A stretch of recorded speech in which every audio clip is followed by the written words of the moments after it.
Hi, everyone, and welcome to the Silvati's podcast. I'm really excited this week because I've got Lazarus Nono joining me.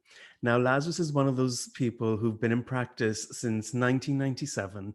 He graduated from the British School of Osteopathy, which now is known as the University College of Osteopathy, back in 1997, and has been a tutor at the British College of Osteopathic Medicine since 2002.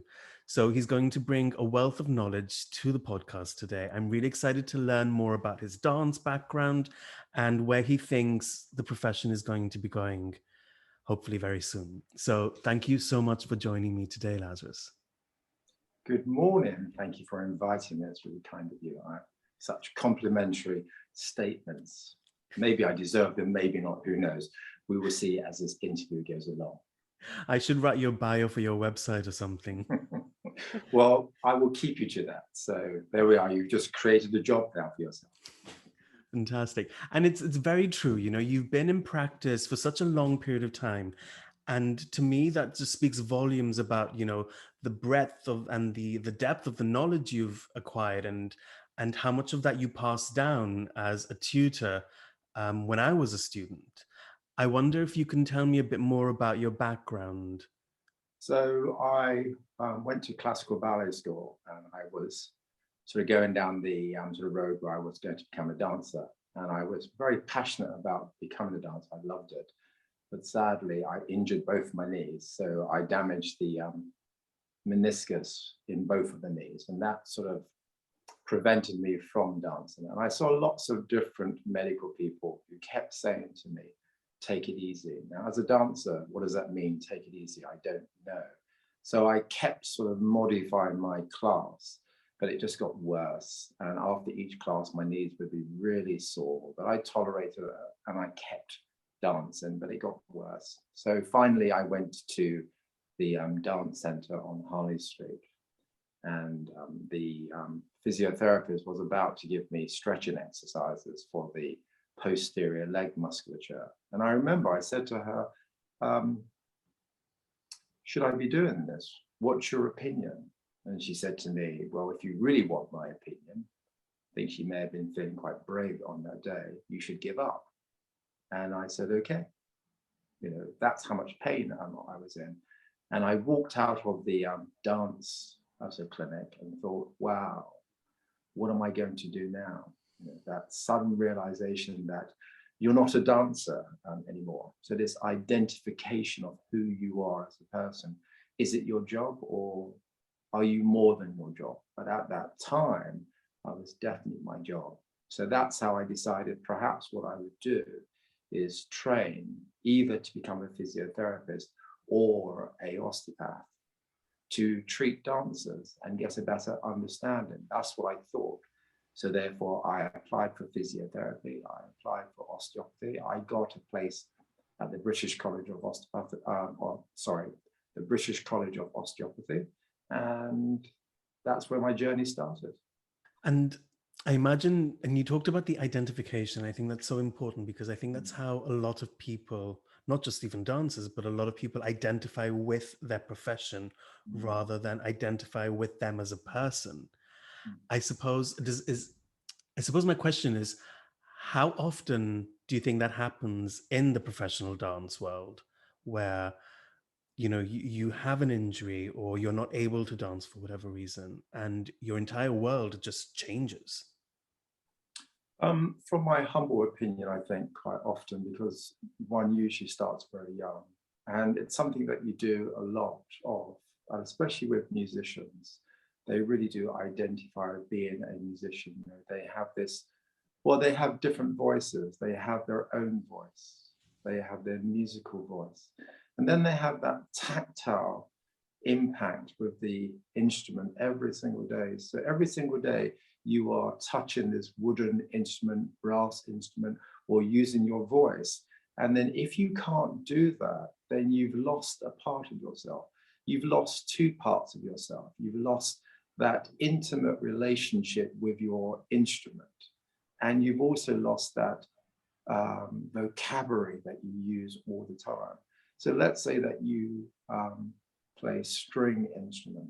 And every day you pick up your stringed instrument and you work at creating a sound, a voice, communication with the audience. And then you have a terrible hand injury that prevents you from playing. Then suddenly you've lost that voice. And I think that's quite detrimental for that individual, because then who are they? Because they spent so many hours being a part of that instrument, and the instrument being a part of them, which now they can't express anymore. Absolutely, and that's something that I can definitely relate to, because prior to training as an osteopath, I spent my entire sort of almost career trying to be a psychologist, and that changed for me. And then coming into osteopathy, it was that, you talk about the instrument and being one with that. And for me, there was no instrument per se, but it was this identification of what I was going to be and how quickly that changes. And in that shift from the psychology to the osteopathy, I really recognized the link between the two. And it was only until I started really studying at the British College of Osteopathic Medicine, and I realized there was those 2 years worth of psychology, which fortunately now I teach, that I really appreciated that link between the two. So in practice, how much of that is at the forefront of when you're treating or interacting with patients? I think that's a good point. Each osteopath brings some history. So if you come directly from school, then you won't have that history to bring to it. So I think I'm quite a dynamic osteopath because of my dance. I'm very hands-on based. And what I do is very dynamic because in a way, it's almost like an osteopathic dance. My dance is so ingrained in me that it comes out in everything that I do. And so therefore, it's a very important part of me. But similar to you, your psychological training will always be a part of your osteopathy, because you can't divorce yourself from that. So when you see a patient, you're naturally thinking about what psychological impact is in the background. So this patient has chronic lower back pain. You're not just thinking to yourself, and please do correct me, this patient just has chronic lower back pain. You're thinking to yourself, this patient has chronic lower back pain. Therefore, psychologically, what impact has this had on this patient? And what is it doing now? What's preventing their skeletal system from getting better from a psychological point of view? How many barriers are there in the background now that I need to try to also shift to get them back to normal? It's not just about doing a number of techniques on that patient. It's about investigating their psychological health that may be now preventing them from getting better. How do you feel about that statement? I mean, I think you should write my bio for my website. Okay, maybe I will. We'll do an exchange here, because I was so Exactly. eloquently put. And I wonder how easy it is as an osteopath, for example, for you, who, I mean, I've just recently graduated, but you have a lot more years behind you, to be able to do that. Because I definitely struggle, especially with the time constraints in which the organization I work in. To be able to balance the treatment, the psychology, just being able to handle the patient as well. So how easy is it for you to be able to incorporate all these things into a treatment or a treatment plan? It's not easy at all. And in fact, it doesn't matter how long you've been in this business, it's just hard work. I'm a very average osteopath. And when I say to my students, I'm very average, they say to me, come on, Mr. Nono. But I am, because every time I pass the library, I'm aware of the knowledge that I don't know. And the difference between both of us is the escalator of knowledge. So I may be higher up on the escalator, but the escalator is constantly going down. So we are both constantly walking up this escalator, trying to improve our osteopathic skills, our knowledge, our understanding. So it's never easy. And I've always frowned when I've heard osteopaths say that I'm really good, I'm brilliant, and I know what I'm doing, because I've always been struggling to understand the complexity of that individual. And coming back to that psychology, there are so many things, as you're aware of, there are so many things in the background that we don't get to touch on, which have a massive impact on the patient's healing. So if you think that one or two techniques is going to remedy that problem, I feel myself that you may be being slightly naive, because the picture is very complicated. And sometimes I think it's about time. It has nothing to do with what we've done. As Andy Mansfield was saying, it's the different rhythms in palpation. And it may not be the different rhythms that's actually doing the healing, but what it may be is that time we're giving the patient, the communication, the listening, the space, that window for the patient to relax, to think, to feel somebody cares about them, and not somebody who's pushing them out on that conveyor belt. Next, but somebody who's saying, this is your time. Tell me what your problems are. Tell me what's happened to you. Tell me why you're in this place. How can I help you? And not, it's one more in, out, in, out. How much money can I get from you? No, it's about us communicating. So I think that's the key. And that is something that I think you just carry on doing until you retire, but you're never going to get there. That's how I see it. And I think it's really interesting that you describe yourself as an average osteopath, because especially after graduating, it feels like you're in this race to be better, to do better, to acquire more knowledge, to do all these CPD courses. And it reminds me of a conversation I had with Monica Blackburn, actually, on the podcast, and who is a former student of yours as well. The imposter syndrome that we sometimes feel. Do you ever experience that still?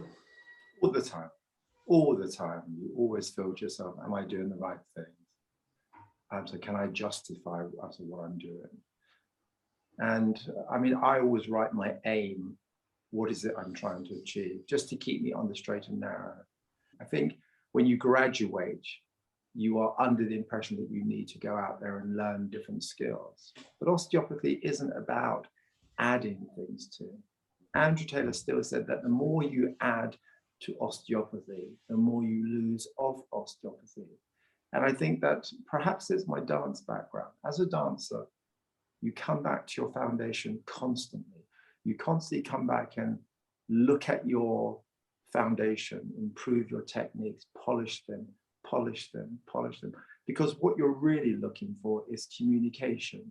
And you can't communicate if your foundation's weak.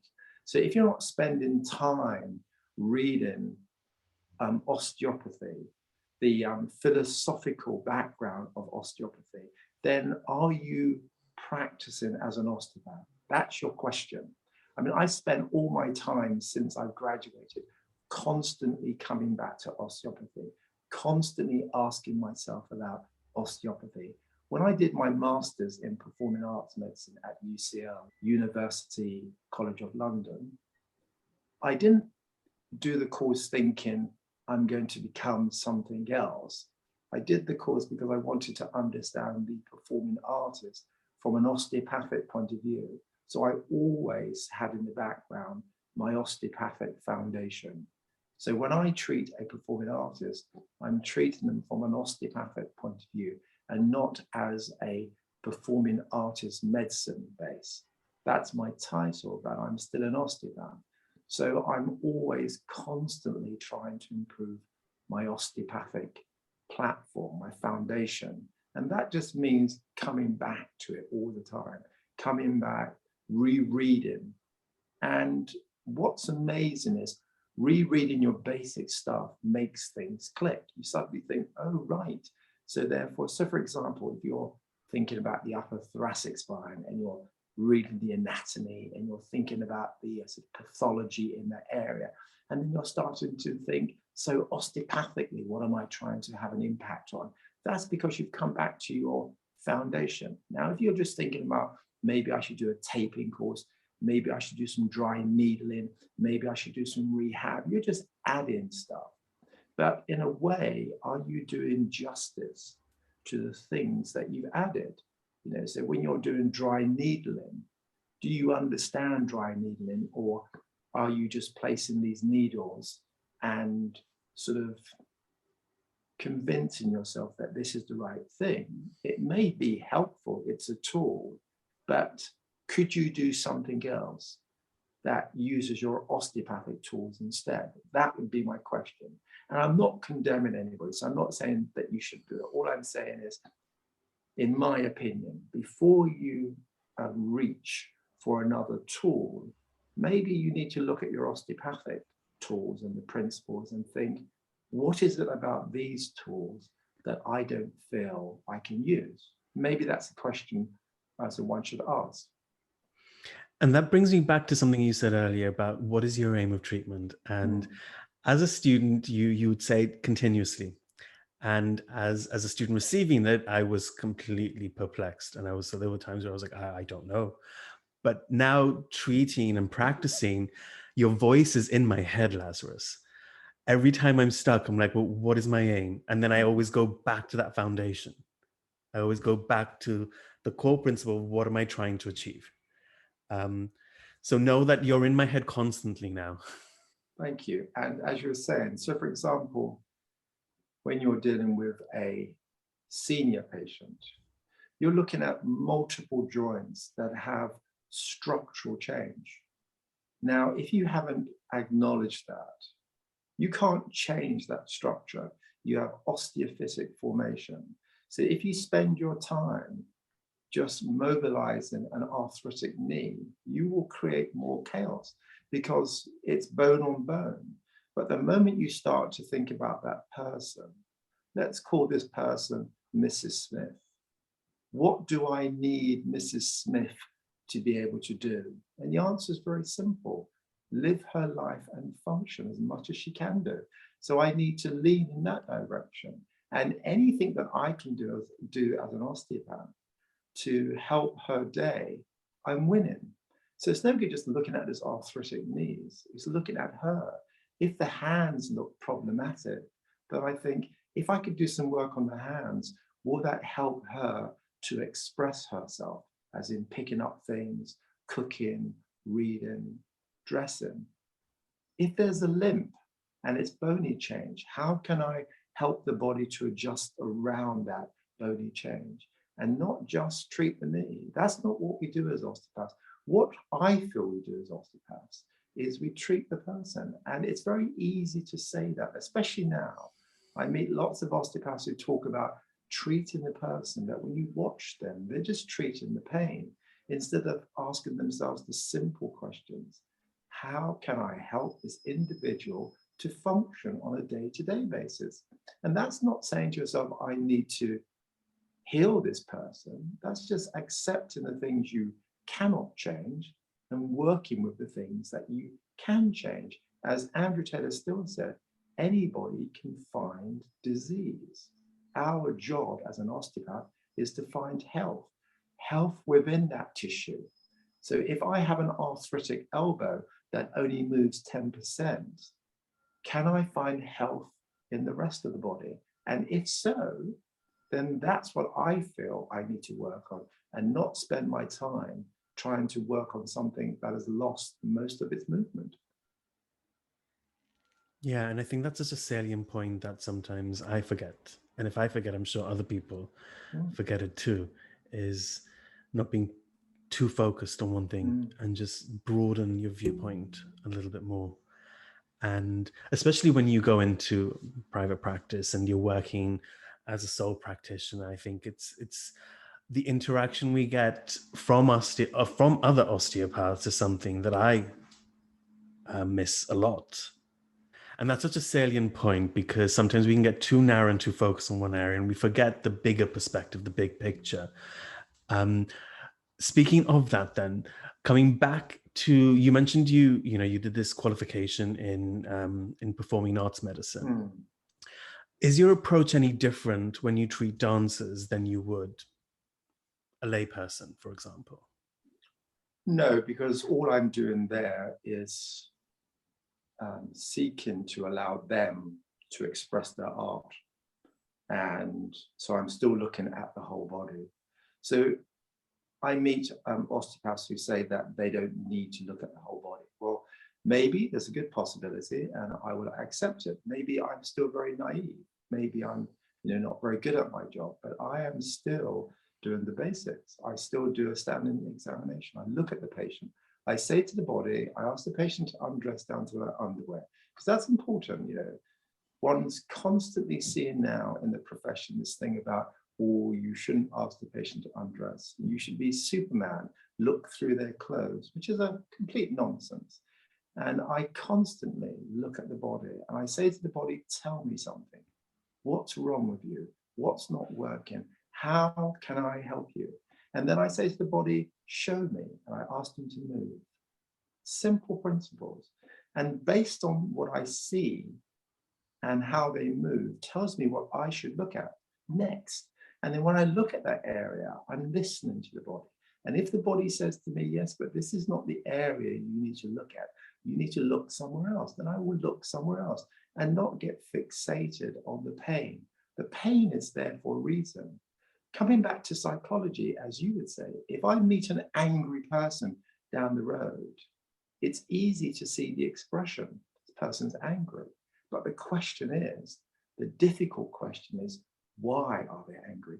And that may be so complicated, but unless you address that why, then they're always going to be angry. It's the same thing there. If the tissue is very angry, rubbing the tissue may not be the right thing. Maybe you need to understand why that tissue is so irritated. So from a dancer's point of view, I'm always still doing the same thing. I'm looking at the body from obviously a dance point of view. So I get them to show me how they dance, what they do with their body. If I see a musician, I will get them to play for me so I can see what they do with their body. And then I will try to make some sensible adjustments and see if that will help them. But to me, it's always back to that principle.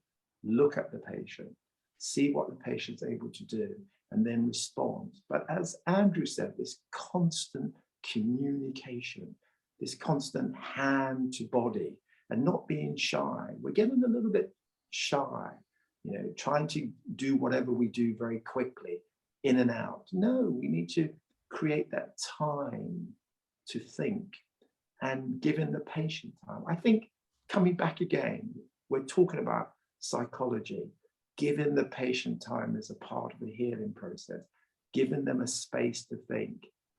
We are only communicating. Most of the healing is done by the patient. I mean, I don't have any healing skills. If I had healing skills, I'd be stinking rich, because people would come to me and I would heal them and that would be it. And the word would get out and I'd have so many people who needed to be healed and I would do it, but I don't. All I can do is communicate with the patient. I can have a dialogue, this non-verbal communication with the patient. And in a way, we've got a little bit too drawn into the verbal side. I keep saying to my students, they've got excellent verbal communications and they demonstrate it, and I'm proud of them. But I have to say to them, stop talking sometimes. Listen with your hands, listen to the body. Yes, communicate with the patient. Yes, find out their needs, but then you have to get to a point where you stop talking and you need to listen. Listen to the tissue, hear what the body tells you, and not impose yourself on that body. And I think that's the big challenge, and that will take forever. All you do with that skill is, as you develop, you just develop different ideas. You become more aware of how rushed you are and how you are imposing yourself on the patient. I think that's what time gives you.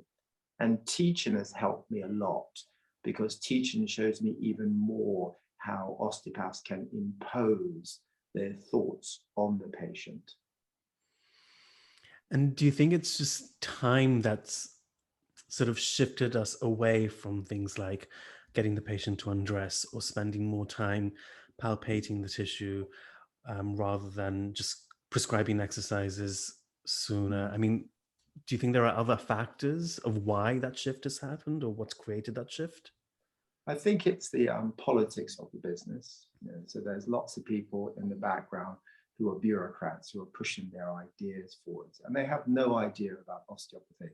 They just want this sort of medicalized osteopathy. And if we go down that road, which sadly I feel we are going down that road, we will lose osteopathy. And osteopathy is a small business. It has great potential, but it won't survive if we produce people who don't want to be osteopaths, who are not passionate about improving their osteopathic platform.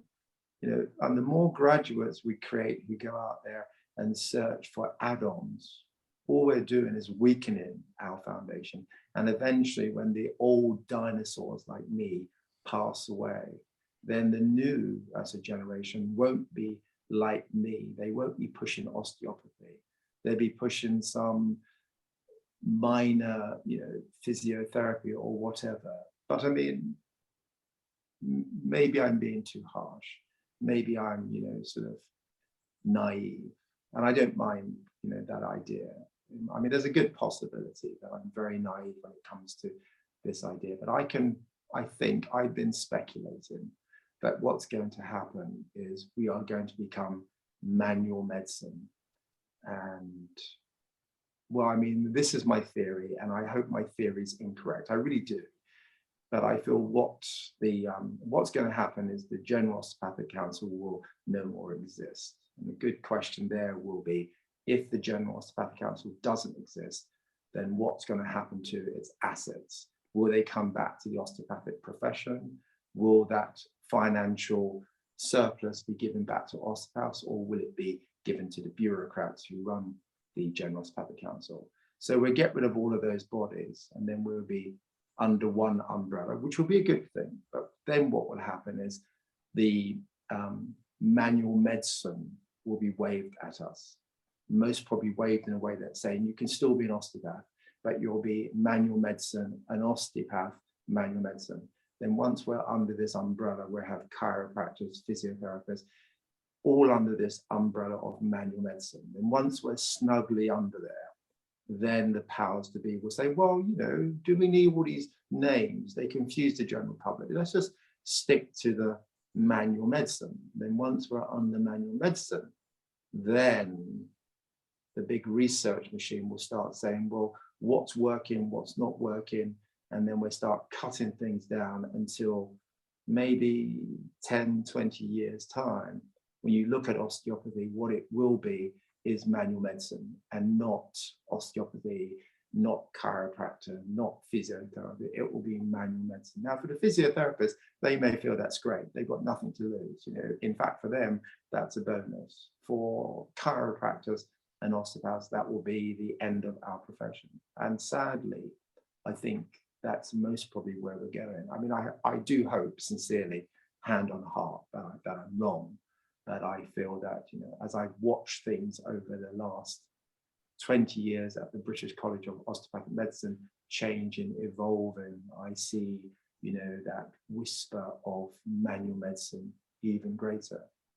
And don't get me wrong about research, because I wear 3 hats always in practice. I have my foundation, which is my osteopathic hat, and it stays on my head all the time. And then on top of that, I wear my medical hat. That means I need to understand my medicine. I need to understand where to refer a patient when it's outside my remit. And I wear my research hat. I'm always asking myself about the validity of what I do and what's the research saying. And so I've got nothing against research. I think it's very important, but I think we need to do research that's going to help osteopathy, not research that's going to kill osteopathy. So it needs more osteopaths looking at the things we do as osteopaths and trying to see whether there's any validity in that, than doing research that talks about whether a white coat or a non-white coat is important in clinic. I don't know. And you make a couple of really interesting points there that I picked up on. Was one, the research, but two, also the name itself. So coming back to the research then, why do you think there aren't more osteopaths conducting research? Finance, I think definitely. And I don't think the profession pushes it. So when you look at the Institute of Osteopathy, when you look at their magazine, do you see literature that's talking about osteopathy? Do you see literature that's talking about the techniques that we use? Do you see articles that are talking about the philosophical idea of osteopathy? No, you don't. The last issue that I read was talking about rehab and exercise. Rehab and exercise is really important. But is that osteopathy? Is that promoting osteopathy? Or is that promoting rehab, yoga, exercise? Does it say to the next generation, this is osteopathy? Or does it say to the next generation, you need to go out there and learn how to do rehab? I would disagree, because we already have rehab skills, because we understand the body. And if you understand how the body works, then you can work out what you need to do. And if it's outside your remit, then you should go and talk to somebody who does serious rehab. So if I had a patient who had serious knee trauma, who needed rehab, I would send them for rehab. I wouldn't do it. I don't need to do it. My job is the osteopathic job. And if anything comes my way that is not for me, I would refer them. And that's no different to if a patient comes, let's say that a female patient comes to me, she has lower back pain, and I ask the history of fibroids or cysts, and she has a very strong history of uterine fibroids. I would send her for investigations just to make sure that her lower back pain isn't due to fibroids. If somebody comes to me and they've torn their anterior cruciate ligament, I'm going to send them for rehab. When they come back, then I'm going to start using my osteopathic skills. I don't need to learn how to do intricate rehab. That's not my domain. You see, as an osteopath, we need to understand our domain. And my domain, my passionate domain is osteopathy. And I fully embrace everybody else's domain. I have no problem with any other discipline. I am going to always refer. If a patient needs massage, I'm not doing it. I will send them to see a massage therapist. If I feel the pain will be managed by acupuncture, I would send them to see a professional acupuncturist. I'm not going to do that. I don't expect people to dabble in osteopathy. That's not their domain. My domain is osteopathy, and I respect everybody else's domain. This is the problem. So the Institute of Osteopathy publishing all of this idea about rehab, telling osteopaths that we need to, learn rehab. No, we don't. We need to stick to our domain, becoming strong osteopaths and understanding what we need to refer. That's my thoughts on it. Again, I will always say, maybe it's just a very naive opinion. Who knows? It's interesting though, because as a new graduate, I suddenly felt that pressure to prescribe exercises, to yes, we always know the remit of what we can treat and how much we can treat, and we understand that we can refer, but this pressure to be able to encapsulate everything under one hat is something that I definitely felt a lot of pressure about. And so it's interesting because you talk about the almost this dilution of the term osteopath and what that encapsulates. And certainly I remember in one of the jobs that I had, and not my current one, so please don't fire me, when I started, they said, we're going to call you an MSK therapist. And this was my first day, and I just thought, I don't know how I feel about this. I knew I felt uncomfortable. I felt uncomfortable because I thought, well, I am an osteopath. I've trained as an osteopath, and I applied as an osteopath. And so it just reminds me when you're talking about that, it just that gut sort of feeling of uncomfortableness just hit me again, where I was like, they were trying to almost change not change what I did, because what we do is unique to us, but change the public's perception of what we do, to the point where I even had to ask them, I'm like, I don't know what an MSK therapist is. I don't know if I saw an MSK therapist, I don't know what I would know what to expect. And so I just kept calling myself an osteopath. Well, 2 points you mentioned there I think is really important. First thing is, as an osteopath, the reason why we are osteopaths, it's our training, it's that indoctrination of being immersed in osteopathy from day one, right from the beginning, being asked to think about the body. And so you can't go and do a weekend course and become an osteopath, because it's the journey. It's that long period of thinking, studying, working with other osteopaths and exchanging ideas. And then this thing about being proud to be an osteopath. I mean, it's an audacity for somebody to say, we will call you a musculoskeletal therapist, because that's saying that being an osteopath doesn't mean anything. And I think what we need to be as a profession is we need to get rid of this embarrassment. And I don't see it in the older generation. The older generation are proud to be osteopaths, but in the younger generation, sadly, they're quite happy to be called anything. You know, they don't stand up and say, excuse me, I'm an osteopath. Now, if you say, well, it's just the name, then that's not true, because if somebody wants to abbreviate my name, I say to them, excuse me, my name is Lazarus. I like that name. It tells me who I am. This is who I am. So don't abbreviate it. My name is Lazarus. And when somebody says to me, what do you do for a living? I don't take on a flex posture. I don't change my tone. I don't lower my tone and apologize. I say, I'm an osteopath. And if they say to me, oh, what's that? I'm happy to tell them. You know, this question people like to ask us. And you know, you don't go to a doctor and say to the doctor, oh, excuse me, doctor, I'd like you to tell me the difference between an orthopedic consultant, a neurologist, and a gynecologist, because the doctor would say to you, can we just continue with the treatment, please, and move on. But people love saying to us, what is the difference between a physiotherapist, an osteopath, and a chiropractor? And then you get, as you say, naivety. When you graduate, you're naive and you feel the urge that you've got to justify, which in fact is really disrespectful to physiotherapists and chiropractors, because first of all, you're not trained to be a chiropractor or a physiotherapist. So you have no idea really. You either have a prejudice or you have this naive idea of what physiotherapists do or what chiropractors do. And it's wrong. I mean, I say to patients, look, I'm not trained as a chiropractor. I'm not trained as a physiotherapist. I can't comment. I have no idea what they do really. I have as much of an understanding of what they do as you do, but I'm really happy, more than happy, to bore you with what osteopathy are, if you like.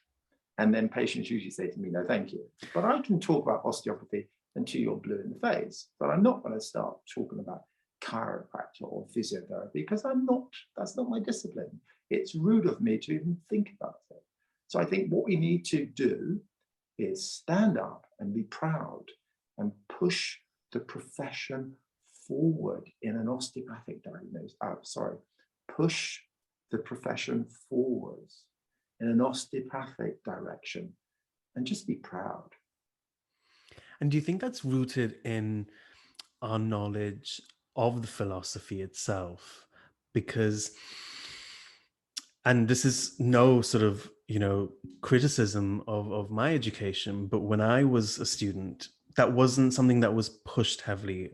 And so I felt like I learned more from people like you, from Andy Mansfield, for example, when we had them when we had you in clinic, and just, talking about the philosophy and the engagement and the excitement of that is something that rubbed off for me, that made me then go and read up a little more, which is not a whole lot, if I'm quite honest.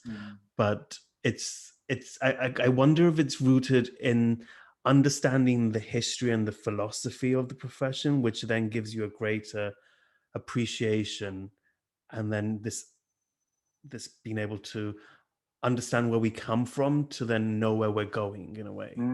Yes. And I like as a quote from Bob Marley, if you know your history, then you'll know where you're coming from, which is so true, which is, osteopathy is a philosophy. It's how we approach our patients. It's not technique. It's not about, apply this technique, that technique. It's the understanding. It's the appreciation of the complexity of the body. But also the human body is exciting. So rushing and not spending time investigating, all you're doing is shortchanging yourself, because it's exciting to look at the human body and the complexity and just have that window. When somebody comes in to see you and they say to you, you know, you can interact with my body. It's like dancing tango. You know, when you dance tango, there's this physicality between both of you.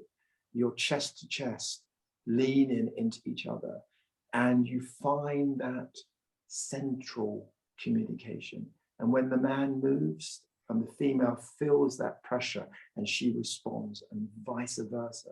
And there's that constant communication. Well, osteopathy is like that, especially from a palpation point of view. You place your hands on the patient and you rest them and you listen to what the tissue is telling you. There's the excitement, that feedback. It's not prod, prod, prod, push, push, push, crack, crack, crack, pull, pull, pull, off you go. No. Next one. You need to give yourself time. I say to the students, give yourself time to think. Give yourself time to listen to the body. Because if you're going to find some balance, it's going to be because you're listening. So the more you listen, the story becomes a little bit clearer. Let me repeat that. The story becomes only a little bit clearer. It doesn't become clearer. It's just a little bit. But that's all we have. We just have a little bit of the picture and we respond to that small picture. So every time when you see the patient, you are responding to their body. You're picking up more information. So the idea that you did a standing examination last week and you know the patient, so I don't need to do it again. I assessed the patient last week, so I don't need to do it again because I know the patient. How egotistic is that? You know the patient. It's ridiculous. You know, how much of my patient do I know? Tiny. I say to my patients, your body is too complicated for me to understand. All I can do is communicate with you, is to try to understand what your body's telling me. And that's all I can ever do. And each time I see you, I try to understand a bit more. So it's almost like we take that very large jigsaw puzzle and we scatter it on the floor. That's the patient.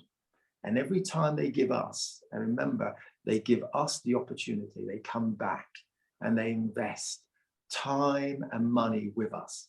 And when they do that, they say to us, you can put a few more pieces of the puzzle together. But when you say to yourself that you've already put all the pieces together and you know that patient, I would say maybe you're just being a little bit naive. And that reminds me of when I was a student and you used to, you know, there were these little nuggets that you used to deliver to us, which I have in a book somewhere. Wow. I wrote down everything that everyone said to me in clinic. Okay, that's good. I shouldn't say it's a little book, it's a bigger book now, but you know, one thing you always said was you always treat the person anew every time you see them. That's right. See the patient for the first time, every time.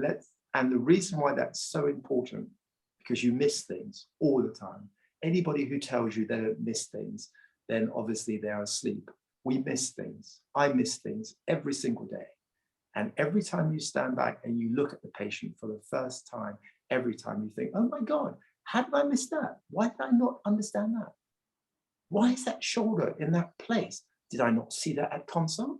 Did I fall asleep?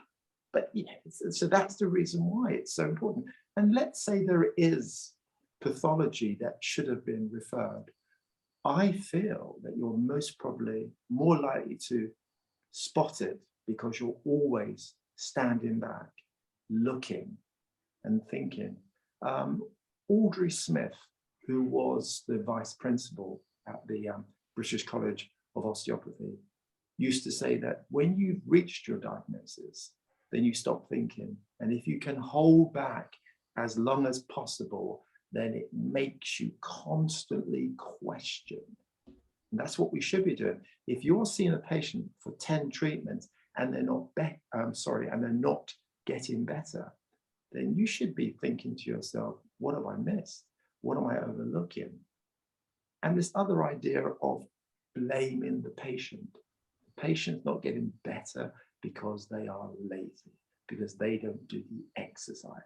They are not doing whatever. So when we come back to psychology, we know that we need to address psychologically, why is the patient not taking on the information that I'm giving them? And then what is it that I am not doing that's helping the patient to get better? And then thirdly, as one of my tutors said, Andy Cotton, he said to me, sometimes things take a long time to get better. And you just have to accept that there's a journey. It's a bit like putting on weight. You don't put on weight overnight. You put on weight over a period of time. And therefore, to lose it, it will take a period of time. So if your skeletal system has changed and it's now causing you problems, that happened over a certain period of time, which means you as an osteopath, now you have to give that patient time to get better. Absolutely. And I think one of the things that's so unique to the way your approach to teaching was that you talked about this rhythm, and it's something that I actually talked to Alex Hayden about. Okay. And she talked about it as well. So it's not just me. We all come away from your lectures thinking about this. She talked about, how you talked about treatment being rhythmical, and how there was, and she comes from a dance background herself, and so she instinctively understood and got that. I wonder, for those who don't have, that connection into that body awareness, which I'm hoping they would develop as they continue to practice or learn, or don't come from a dance background, how do you explain that to somebody, or a new graduate, or even someone who's been practicing for a long time? So as when we come to music, you see as the technicians who play all the right notes, but they don't have expression. And I remember when I was doing my course, I was referring to the Chinese, where they are very good technicians. And sometimes when they come to England, they have to be taken to museums and all sorts of different places to find expression, because they spend a lot of time being a technician, but they lack the expression. And that's trying to feel music deep inside of you to be able to communicate that language. So I teach you as a technician, I teach you tools. I give you all these tools to work with your hands, but then you have to find the rhythm between you and the patient. So let's say I give you a technique that involves pushing the patient when they're facing down. Well, there's so many different ways to push that patient, but the main thing is when you push the patient, you find the body's rhythm. Because if you want the body to relax, you need to be tuning into that rhythm. And if you're imposing yourself on that patient, they won't relax. So all you'll end up with is a patient that's moving in a very rigid way. And what you're trying to do is get the patient to move in a smooth, rhythmical fashion as you gently oscillate the body. But that is finding the rhythm in you and the rhythm in them, and then finding the middle, coming back to the tango. There's the man, there's the woman. They come together and then they find the rhythm, and every movement is a unit. It isn't he pushes her, she pushes him. It's together. And so from an osteopathic point of view, when we come together with the patient, it is me, the patient, and then we come together and I need to communicate with the patient. Now, if I'm fearful of the patient, because I'm thinking, oh, the patient may sue me, or I need to be doing this, I need to make sure the patient filled in 1,000 documents to say it's okay for me to touch them, and I've made it very, very clear that I'm not going to cause them any harm. And what I'm doing there is I'm creating a barrier between me and the patient. So the patient's already nervous, thinking, oh my God, what's going to happen? this person's going to harm me, because they've had to sign all these documents. That's made them scared. I mean, when you see a medical practitioner, when they give you these documents, you're nervous. You're nervous. You're thinking to yourself, oh my God, what's going to happen? And you know they're protecting themselves because they have to. Now, what we're doing is different. We're saying to the patient, this is what I'd like to do so today to help you as much as possible. Then once you've got their consent, then we need to come together. We need to say, patient, me, and all the fear must go. And I need to come together and now listen to the patient. And not in the background, I'm thinking, I hope this patient doesn't sue me. I hope this patient isn't thinking this. I need to convince the patient through my hands that I'm a sincere person, that I am here to help you. That's why I do it. I'm not doing it for money. If I was doing osteopathy for money, then I should go and do another job. There are so many other jobs which are easier to earn money, that doesn't involve so much of my time. I could do those jobs, earn a lot more money, have half the risk, and go home at night time and not have to read anything. I do osteopathy because the reward is tremendous, and it's not the financial reward. What the reward is, and I'm saying this not because I'm trying to be, what's the word I'm looking for? I do this because of that wonderful sensation when the patient says to you, when they're better, thank you for helping me. That is worth so much, because you've had a moment, a window to communicate with somebody else. And whatever you did, they felt they got better. And you can now say that your day was positive. This person has now walked away feeling better. What a contribution to humanity. If you give me £100, you say, this is for you. Okay, fine, thank you very much. But when you say to me with a smile on your face, thank you for helping me, that is a heart, I mean, that just tugs on your heartstrings, doesn't it? It makes you feel, oh my God, you know, that's why I'm doing this, you know, that human contact. And this person now leaves my practice and they walk smoothly. They look happy. They said they're happy.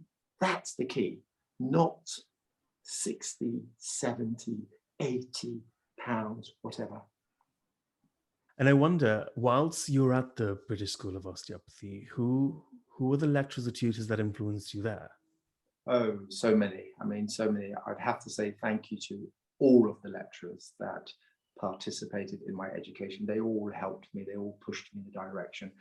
And there's always people who stand out. Jonathan Nunn, who was, you know, a real inspiration. Stephen Sandler is very passionate about osteopathy. And when you listen to Stephen Sandler on YouTube, you can see the passion dripping out of him. And, you know, he's the sort of person that he really holds his head up high when it comes to osteopathy. He doesn't apologize. He says, I'm an osteopath, and he can talk about osteopathy. So if you haven't listened to Stephen Sandler, you certainly should do, because he's very passionate about osteopathy. And at the BCom, at the British College of Osteopathic Medicine, all the staff that I've worked with, you know, from admin to osteopaths, they've all contributed. You know, they all bring something to the equation that makes you think, be that communication, be that how things work. You know, everybody contributes. So I'd have to say thank you to everybody.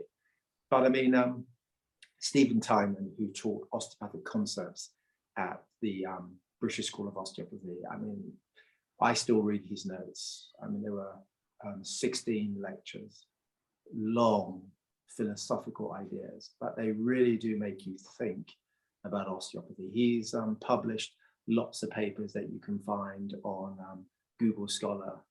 And again, he asks lots of questions about osteopathy. What is it we do, why we do it, how we do it, and the validity of osteopathy, and makes you a little bit uncomfortable, which is, you know, the key. You know, so the one thing that I loved about talking a lot with Andy as a Mansfield, because when we were in clinic together, we would have a sort of long conversation in the staff room, and he's so passionate about osteopathy.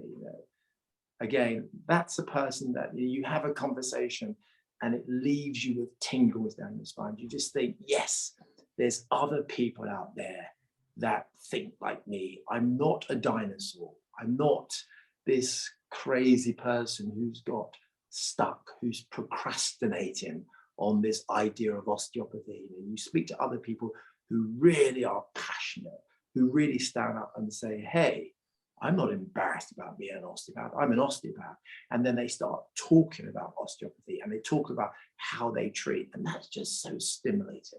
And no point in my conversation with Andy would he drift into, yes, one needs to do some rehab and do some massage. No, it was all about osteopathy.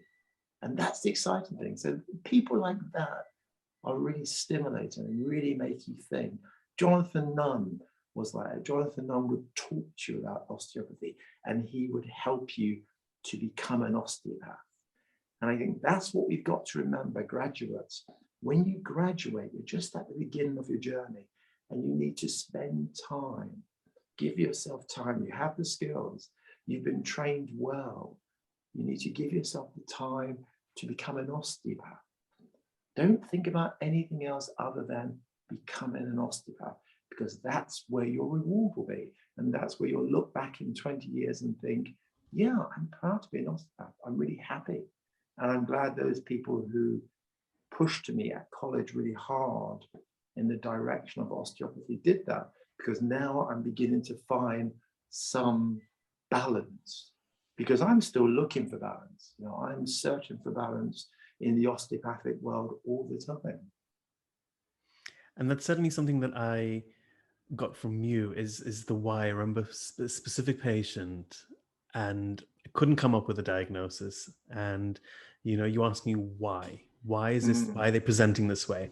And I was like, I don't know. And you sent me away. You're like, go away, come back next week. That's right. And I spent a good couple of days in the library looking into things. And I was like, I don't know. And I came back to you and was like, Mr. Nono, I don't know. And you're like, go away again and come back again. And it was that pushing that you were able to do, which probably didn't appreciate at the time, because I thought, oh, I just need him to sign a form so I can get on with something else. That's right. But it was that pushing that made me more inquisitive to be able to look into other factors. And like you said before, look at the bigger picture.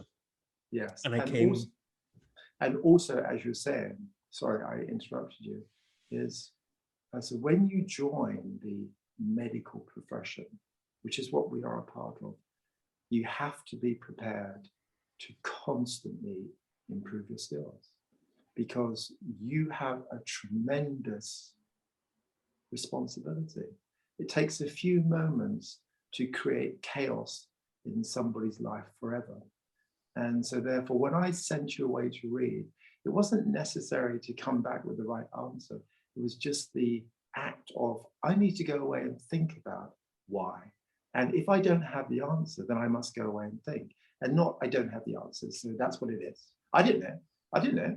And so therefore, I just go home and do something else. No, if you don't know, then it's your duty to the patient to go home and work, to think, to read, and come back with an idea. You may not have the answer, but to me, as long as you constantly go home and think about why, you're on the right journey.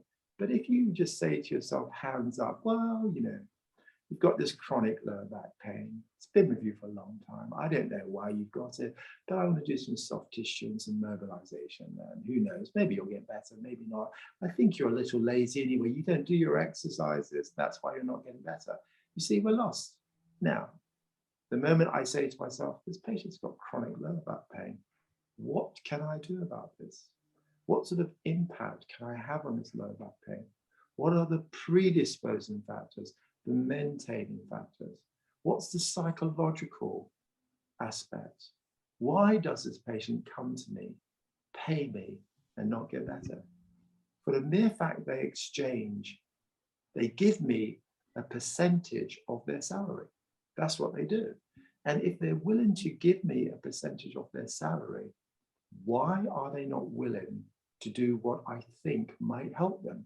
maybe it's me. So when I'm with the students, when they're confused, I always remember I am the one that's confusing them.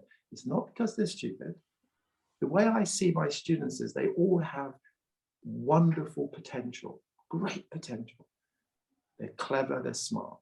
It's my job to bring out that potential. And sometimes they're not aware of what they're doing to allow that potential to come to its full flourishing.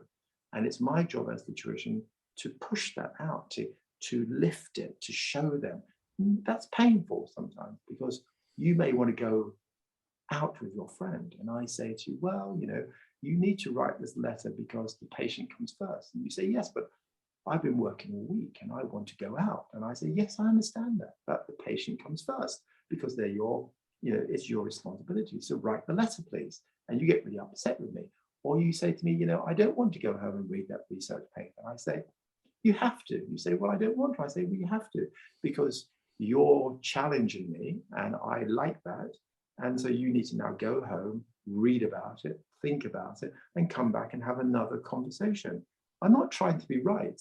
Sometimes my students think I'm trying to be right. I'm not trying to be right. I'm trying to create a discussion. Tom Hewitson is great when it comes to this. Students find Tom prickly. And the reason why they find him prickly, because he challenges them. He says, why? Why is that? Where's your evidence? Show me. And of course, he's cornering them and he's making them think. But the thing they're missing is he is giving them precious time. His time, and he's challenging their intellect. And all they need to do is be positive and say, this is good. This makes me think. I need to go, think, come back and say, Tom, we had this discussion and now I'm thinking like this. And then he gives you more. You go away and you answer. That's your growth. And not that barrier of, why are you doing this to me? Why are you challenging me all the time? Challenge is good. Absolutely. And I always think of a couple of things when someone challenges you that way. You can retreat and just disengage, or you can fight back, which probably isn't the best discourse to take, or you can come to that middle point you're talking about, that ebb and flow, and you can think, okay, they're doing their job. Yes. They're doing their job. Now I get to do my job, and not I have to do my job. I get to do my job, which is go away as a student, make the mistakes, because that's what you're there for. Yeah, exactly. Read, talk to other people. And I wonder how you're able to get that growth and that sort of challenge, not just for yourself, but when you're in practice, because you're not surrounded by upteen amounts of tutors. And sometimes you are working on your own for a very long time. So I wonder where you get that challenge or experience that growth, 20 years down the line. Yeah, and that's a massive challenge, isn't it? Because when you're in practice, it's easy to get stuck. It's easy to come up with terminology like, I know what I'm doing. I do this, it works. I do this on all my patients. This is the way. I've heard graduates say to me that they've gone to practice to work, and principals have the audacity to tell them how to do their job. And you think, hang on a second, that's so wrong.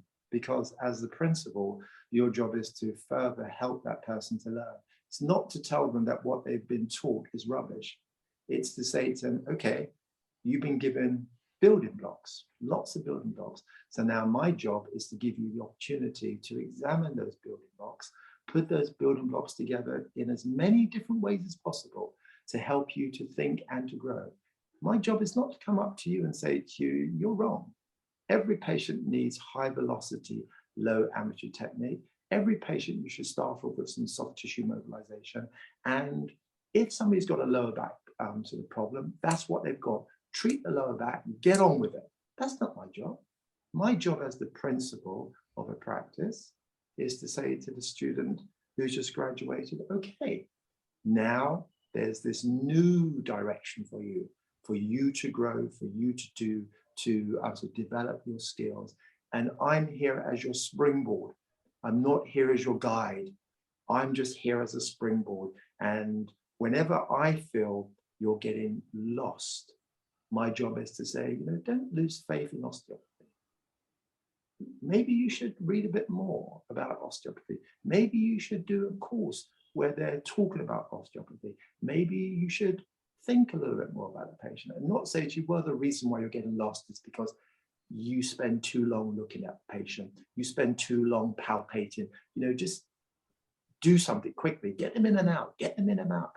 That's not going to help the profession. That doesn't allow the next generation to become stable osteopaths. Just creates insecurity. It doesn't help them. And our job is to help them. So if you have a practice and you take somebody under your wing, it's your job, if you take a percentage, to help them to develop the skills they've got. They have to, first of all, develop the skills they've got before they can move on. You can't bin their skills and create instability, because that's what you would do.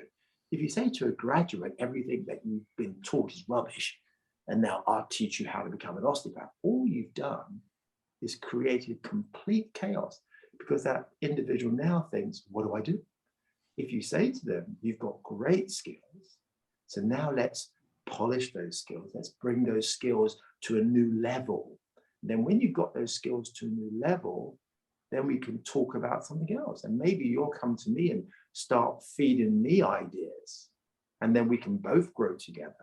But I don't have the answers. People who say they've got the answers, come on, osteopathy is a broad church. And that's what makes it so exciting, that if you could clone a patient with the same problem and give those patients to 50 different osteopaths, they would be all different. The treatment would be different. And if you film them all, you'd think, wow, how could it be so different? That's because as an osteopath, we're unique. And as we said at the beginning, when you do osteopathy, you bring all your psychological education to the equation. When I do osteopathy, I bring all my performing arts into the equation, because it's a part of me. So for me to say to somebody, you need to treat the patient the way I do, is ridiculous. When I'm the tutor, I have to guide and push. And sometimes the students think that I'm trying to get them to be a clone like me. I'm not. I'm just pushing them in a direction and hoping that if I push them hard enough, they will then find their own direction. And speaking of direction, I know you already talked about sort of some of the changes that might happen within GIOSC itself, but where do you hope the profession goes in the next 5 or 10 years? Well, hope is an interesting word, isn't it? I mean, what I would like to see before I retire is I'd like to see each generation graduate with more strength from an osteopathic point of view, really being proud to be osteopath, standing up and pushing osteopathy forwards and getting rid of, social media is a part of the problem, of course. People advertising that they're really good at doing what they're doing, selling an idea that they can't actually support. And I sometimes get the impression that people are chasing money instead of chasing the health of the person. I mean, that's why we're here. We're here. And if you don't believe it, people out there, I say, if you don't believe this, then don't do this business. Our job is to help people. That's why we do it. We signed up to help people. That's what we get paid for. We get paid to help. And that's where the greatest reward is. So we need to produce osteopaths who have a heart for osteopathy, who go out there and push osteopathy forwards and are proud to say, I'm an osteopath, and do research to improve osteopathy. Not doing research as to whether rehab helps patients. No, let the physiotherapists do that. That's what they spend a lot of time doing. But we need to say that if we are spending time moving joints about, what is it we're doing? And that's where the research should be. What impact does it have? Are we working on a micro level, or is it on a macro level? Where are we working? How does does our philosophical stance mean anything, or is it just words? That's what we need. We need new osteopaths out there doing that work, but standing up and never flexing slightly and saying, I'm sorry, I'm an osteopath. and allowing somebody to have the audacity to say, I'm going to call you a musculoskeletal therapist. I'm sorry? If somebody said to me, I'm going to call you a musculoskeletal therapist, I'd say, no disrespect, but I'm an osteopath. And if you'd like me to work with you, that is my title. I'm an osteopath. I'm nothing else. I'm not a doctor. I'm an osteopath. So please refer to me as an osteopath. If they say, well, I'm not sure what that is, I say, well, give me some time and I'll explain it to you if you'd like me to. But I'm not going to let you call me something else. I'm not like a chiropractor. The chiropractor is not like me. I'm not a chiropractor. I'm not like physiotherapy. I'm not a physiotherapist, and physiotherapists are not osteopaths. And I have a tremendous, and I repeat this because I don't want anybody to think that I'm, pointing the finger. I've got tremendous respect for each discipline, and I would never critique those disciplines. And I have a great respect for the National Health Service, really do. I think it's the best thing that we've got in this country, and without it, a lot of people would be very unwell. But as osteopaths, we are still, we need respect. We need people to realize that we work very hard. The training is incredible, as you've experienced. And anybody who thinks that what we do is elementary, they need to perhaps come along and do the training. And then they'd realize how my students work so hard to achieve their goal and how they spend endless hours reading, thinking, but not just reading for the night, learning, but being forced to put the information together and use it. I mean, it's easy to learn information, regurgitate it, and then forget it. But when you're being asked to learn information and apply it, and when people are constantly saying to you, well, what do you mean by that? Justify, tell me more. Why are you doing that to the patient? How do you justify that? That is hard training.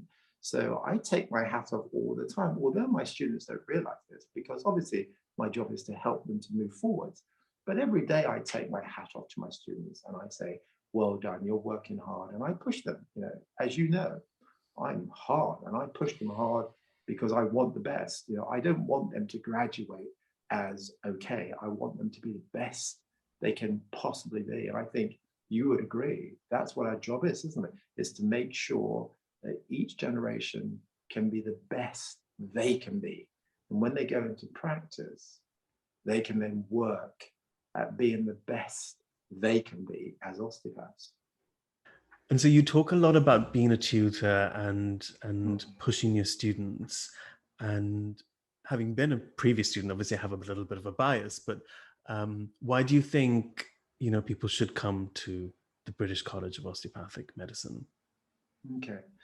So I really love being there. And people may say, well, he's just saying that. Well, that's not true because I've been there for almost 20 years and my time is very important. So I wouldn't spend almost 20 years there if I didn't love it. So I didn't go to the college and think to myself, why am I here? I go to the college and I am stimulated by being with young people, their intellectual power, and that intellectual power comes because the staff are very sincerely keen to help. They push the students hard and they want, I think the staff sincerely, I mean, it's difficult to say this because obviously I don't know what everybody wants, but I know, maybe I should just talk from my point of view. From where I stand, I sincerely do want my students to do the best they can possibly do. And I think that the school offers many great opportunities from an intellectual point of view. I mean, yes, the school is changing and lots of new things are going to be happening. And our joining the European School of Osteopathy is going to change things completely as well. But I think that the British College of Osteopathic Medicine really offers a great platform for students to become osteopaths, naturopaths. And I do think that we give them the opportunity to learn and to ask questions. I don't think that the environment is intimidating where students cannot ask questions. Now, there's always a possibility that perhaps it's more intimidating than I think it is, but I'm always accosted by students who pin me down. Students crack jokes with me all the time. They say things about me all the time, and I take it on the chin. They ask me questions, and if they don't think I'm right, they say to me, "I'm not sure about that, Mr. Nono," and I take that on the chin, and I always go home. And if a student says to me, "I'm not sure if that's right, Mr. Nono," then I'll go home and I'll revise it, and I'll come back, and then I'll say to a student, "We had a conversation last week about this. What are your thoughts now?" And then they'll talk to me about it, and then I'll see if my knowledge matches them. So I think that many members of staff are like that. I think that the British College of Osteopathic Medicine is a great place to be. And I don't see myself leaving there. I see myself retiring from there, but I don't see myself, just deciding one day I'm going to leave. No, I think I will come to my retirement and then I will leave, unless they politely ask me to leave.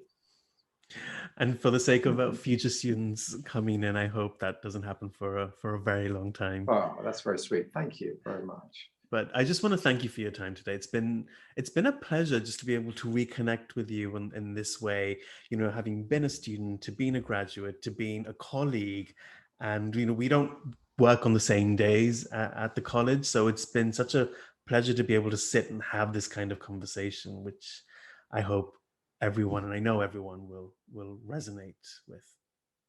Well, I'd like to conclude by saying thank you for giving me the opportunity to express some ideas. And they are just ideas, my ideas. But I think that what you're doing, Sylvain, is really great. And I think you should try to find as many young and matured osteopaths, because what you're doing, which either you are fully aware of or you haven't quite thought about it like this, is you're creating a really good platform for people when they're lost to listen to osteopaths and think, okay, I was really lost, but that's some great ideas there. I don't like that. I think you're talking nonsense, but that one nugget you give me, thank you very much. I'll take that away and I'll use it.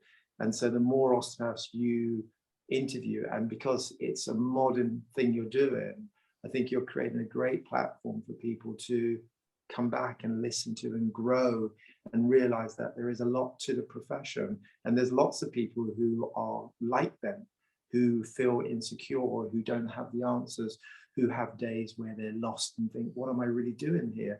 And it's not just them, so when they go into practice and they think, wow, I'm really lost today, there's other people who have also been honest and said, hey, I feel that quite often, but I always go back and I start back from the platform and I start reading, I start thinking, I think about my philosophy, and I come back and I strengthen myself. And it's great to know that I'm not on my own, so I should do that and not, I'm just lost. So well done for doing this, Sylvain.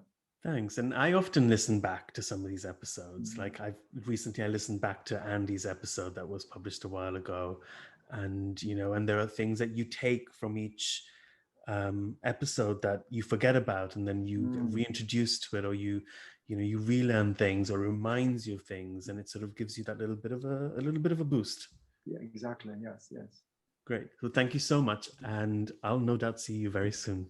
Thank you. Have a great day. Bye.